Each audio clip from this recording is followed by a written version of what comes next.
In today's video, we're going to take a more detailed look at a knife we took a brief look at a while back, and that's the M25 from the folks at Allegheny Knifeworks.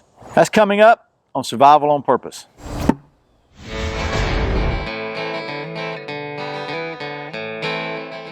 Welcome back to Survival on Purpose. My name's Brian. Thanks for joining me here in this extremely harsh mid-morning sunlight.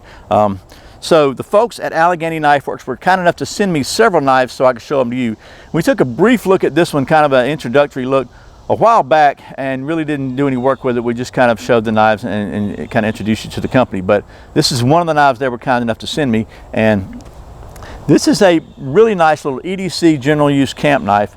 And real quickly, I talked about it on that video, so I'll put a link to that below. You can go back and watch it. But the folks at Allegheny Knifeworks, actually Justin over there, he apprenticed and trained under one of the best knife makers in the business, and that's LT Wright. And I'll tell you, if you're familiar with LT Wright knives, you know they have a reputation for just absolute top-notch, excellent quality knives. And that influence absolutely shows in every single knife I've seen from Allegheny Knifeworks. But what is different is the designs. They really wanted to do something different. They didn't go with the traditional bushcraft style designs. So they want to come up with their own unique take on knife design, and I think they've done a good job of that. I'm just going to give you some nice look at this thing. They've done a really good job of that, in my opinion, but yet still creating knives that are extremely functional. So let's just talk about the specs of this thing real quick. You'll notice this thing is kind of dirty. I've been using it a little bit. So talk about the specs of the knife just a little bit. It's A2 tool steel. It's 1/8 of an inch thick blade here. It has got a 2.5 inch blade and a 7-inch overall length. This is triple tempered to 59 to 60 Rockwell hardness, and it's coated with a moly coating, which is very similar to Cerakote, but instead of ceramic particles, they use molybdenum. The handles are hand sculpted G10, so yeah, they do this all by hand. This is not some kind of mold process. They actually sculpt all these by hand. This particular one has some really nice liners on it. These knives are available in a lot of different colors. Oh, it also has T6 fasteners. And these things are, they usually Loctite them in. They are removable. They don't really recommend it because it's going to be, tricky. You really don't want to, I mean, the fit and finish on this thing is so beautiful. And I imagine if you try to take it off and remove it, you're probably going to screw it up. I know I would. Anyway, that's the specs on the knife. Without any more rambling, let's take you down to the old stump top and get to doing some of that knife stuff. Oh, one other thing I want to show you before we get to doing some of that knife stuff is the sheath that comes with this knife. It's basically a very simple sandwich style Kydex sheath that they make in-house. Again, different colors available, and this thing snaps in really good. And the sheath is designed to have a lot of versatility in how you can use it. So they actually give you just some paracord. You can make belt loops out of paracord. You can lash it to your pack or whatever. They also create it so you can use a different variety of third-party clips or whatever you like, however you like to carry your knife. So you can carry it scout style, or you can carry it upside down. You can carry it however you want. Another thing they designed into the sheath system is they want it where you can grab the knife with your entire grip and just pop it out. You can also, this sucker's tight too. You can also just push it off with your thumb if you want to. But it's definitely a really good fit, and you can hear it just snap in. So that's the sheath. Nothing fancy, but a very, very functional sheath. And I like the fact that you could probably strap this to a vest or whatever, and you got it right there if you need it. It's not really for self-defense. It could be used, but it could be used for an EDC style fixed blade where you need a little more strength than maybe a folder, but you want a smaller knife. But the grip is actually, even though the blade's only 2.5 inches, the grip is still pretty good size that you can really get a good grip on it. So there's that. They also have custom options available with different liners, and then whatever you want. They got, if you contact them, get on their website, you'll be able to pretty much order however you want to. So let's put that aside, put the old coffee out of the way, and let's get to doing some of that knife stuff.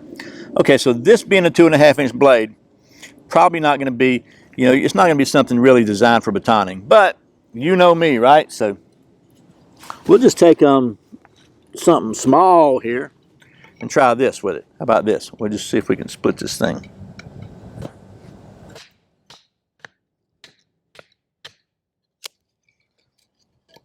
Nothing to it, right? And you can beat the heck out of it. It's not gonna, you're not gonna hurt that. It's an 1/8 inch stick, A2 tool steel. So Definitely not a chopper, no sense in playing with that. So I have a piece of really dry cedar here. I don't know if this is going to feather really good or not. We're going to give it a shot because I like cedar feathers. I just think they're real pretty. And man, this thing has got such an edge on it. I mean, it's just like, man, just really, really, really. Look at that. Wow.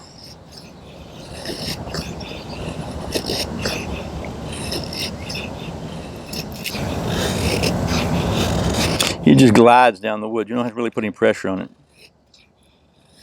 Man, I love it. I love it. That's so cool.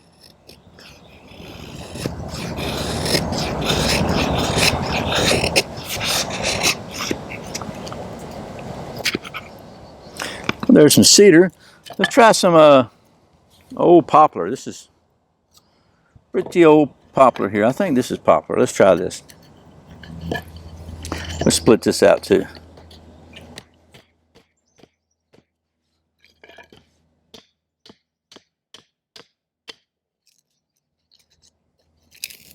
I want to kind of be rough on the thing a little bit. Yeah, it's poplar. So, as an example for scraping,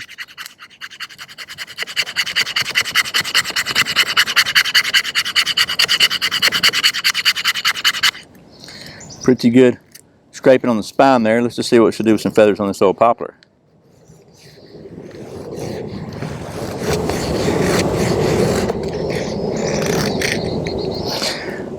Pretty good there.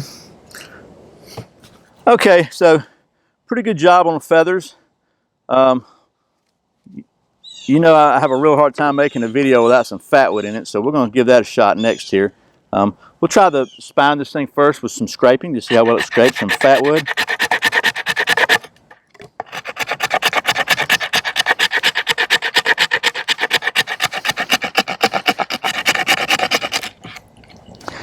Pretty good there. Oh, that smells so good.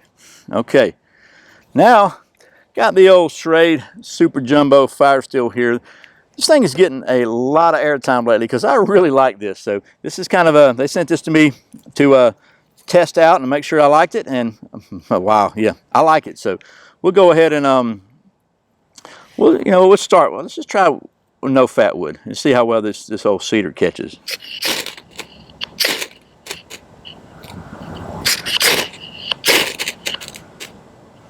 Get on around there. Smells good too. There we go. Look at that. Doesn't even need fatwood. Excellent 90-degree spine, but you know we can't let the fatwood feel all left out over here. While that's burning, we'll carry on to the next more technical phase of the knife testing.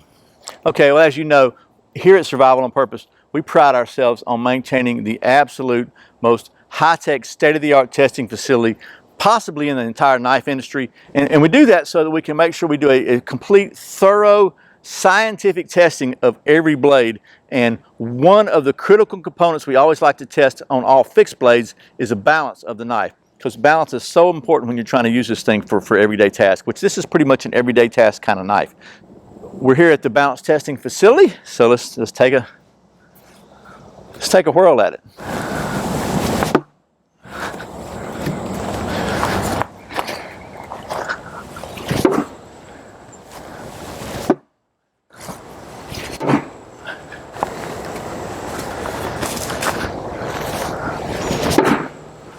Okay, so that was a quick look at the M25 from the folks at Allegheny Knifeworks. And I gotta say, this is a cool little knife. I mean, it's very, very handy for, I mean, it's small enough to carry for everyday carry. But it's also got a large enough handle where you can really get a hold of it and do some serious knife work with it. The only drawback that I might say to the folks at Allegheny is the this kind of reverse hand guard here. That thing is really sharp. And one thing I did notice, if I'm putting my thumb over it like that to do some kind of work, it gets to be very uncomfortable very fast. But pretty much I just use it like that and I'm good. Chuck Norris can roll a stone and make it gather moss. That might could use a little easing right there, but that's really the only possible improvement that I could see to this little knife. It actually just does a really, really good job. Super good carver. It's got a strong 1/8 inch thick full tang blade, very comfortable handles, got a big enough handle to be really useful in a small enough blade to be really able to do a lot of fine tasks. And also one thing I didn't mention yet is the price on this thing is somewhere around the $100 mark, which for a handmade knife of this level of quality and workmanship, man, that is just a very, very good price in my opinion. I will put a link to Allegheny Knifeworks below. I encourage you to go check them out.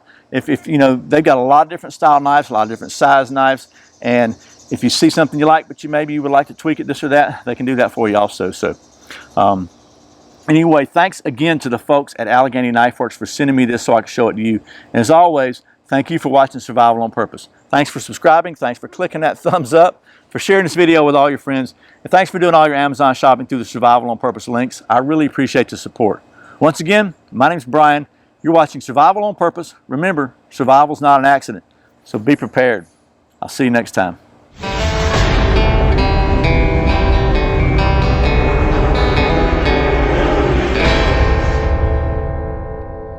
If I try, I could screw up an anvil. Full tang steel, A2 tool steel. Tool steel.